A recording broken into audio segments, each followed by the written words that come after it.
Number 3. Democratic voters may wise up to the reality that Bernie is far more likely to beat Trump than Hillary. America's corporate media love polls.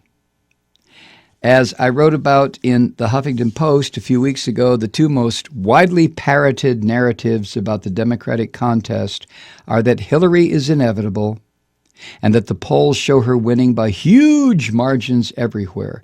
Yet there is a major story that has been mysteriously missing from the media coverage of the polls. And this is that Sanders polls better in the November election against Trump or Cruz than Clinton does. Much, much better. Hillary Clinton is viewed unfavorably by more Americans than any Democratic presidential frontrunner since such polling began. She is now regarded unfavorably by over 54% of Americans polled. Sanders has an unfavorability rating of 40%, far lower than Clinton and far lower than Trump or Cruz.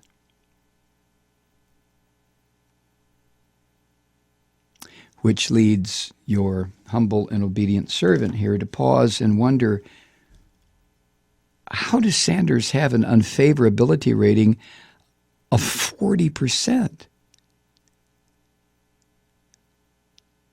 Jesus, and those are among Democrats.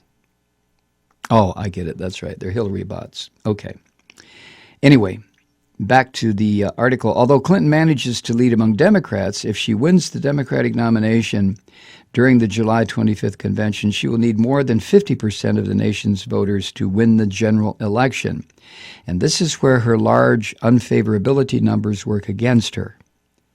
Democratic candidates need a majority of independent voters to win a presidential race. Hillary, the quintessential establishment candidate during an election year in which voters are in open revolt against party-backed candidates, is so disliked by independent voters that 2-to-1 of them will vote for her Republican opponent in November. Now, these same independent voters flip when faced with a Sanders-Trump or Sanders-Cruz lineup, virtually ensuring that a Sanders nomination will lead to a Sanders presidency.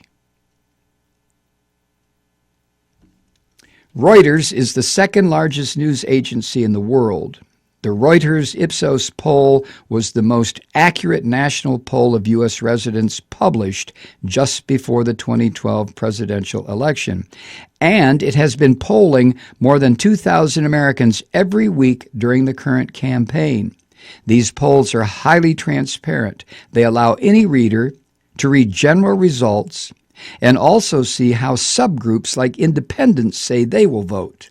In the Reuters March 20th poll of 1,722 Americans, pitting Clinton against Trump, 37% of all voters expressing a choice would vote for Clinton, while 35% would vote for Trump.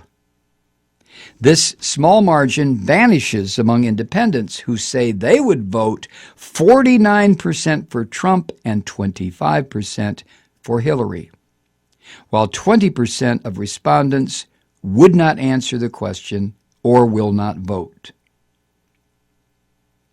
When squared off against Ted Cruz, the Reuters March 20 poll of 1,724 Americans gave Clinton 36.3% of the vote. Cruz got 33.7%.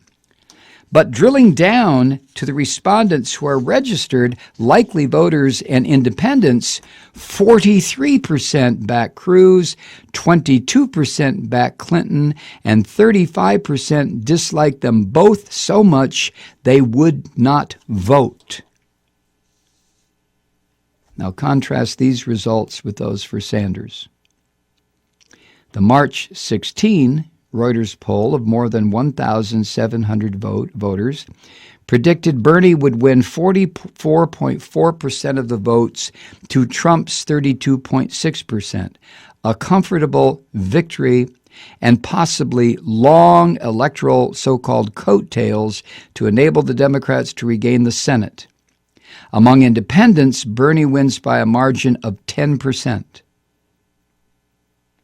In the Reuters March 16 poll of 1,735 voters, Sanders beat Cruz 45.6% to 29.5%.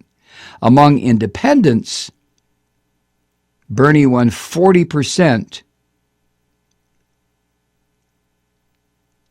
Democratic voters are far more intent upon making sure a Democrat wins the general election than they are on making sure Hillary Clinton is that Democrat. If, through their social media, voters in remaining states learn that a Clinton nomination is far more likely to make their nightmare of a Trump presidency a reality, millions could desert Hillary on primary days. The contest for the heart and soul of the Democratic Party is not yet over.